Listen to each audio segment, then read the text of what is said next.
కోట్ల రూపాయలు మనిషికి నిజంగా చచ్చిపోయిన వాడిని బ్రతికించగలిగినట్లయితే ఈరోజు ప్రపంచంలో చాలా మంది ఉన్నారు. మైకేల్ జాక్సన్ చాలా ఆశపడ్డాడు 120 సంవత్సరాలు బ్రతకాలని చెప్పి. మనిషికి నిజంగా చచ్చిపోయిన వాడిని బ్రతికించగలిగినట్లయితే ఈరోజు ప్రపంచంలో చాలా మంది ఉన్నారు. మైకేల్ జాక్సన్ చాలా ఆశపడ్డాడు 120 సంవత్సరాలు బ్రతకాలని చెప్పి. దానికి చాలా టెక్నాలజీ వాడాడు. 100 కోట్ల రూపాయలు,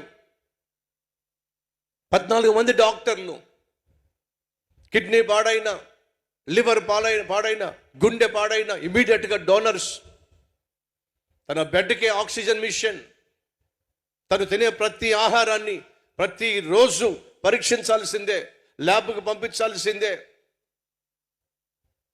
తను తాగే నీళ్లు కావచ్చు, తినే ఆహారం కావచ్చు, తన దగ్గరికి రాకమునుపు ల్యాబ్కి వెళ్ళి ఎటువంటి విషయం లేదని చెప్పి తేలిన తర్వాతే తను దాన్ని ముట్టుకుంటాడు.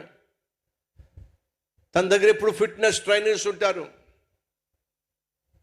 తనకున్న ఆశ ఏంటంటే 120 సంవత్సరాలు బ్రతకాలి అని చెప్పి ప్రపంచంలో ఉన్న వైద్యాన్ని, టెక్నాలజీని, సైన్స్ని అంతటినీ కూడా సంపూర్ణంగా ఉపయోగించుకున్నాడు.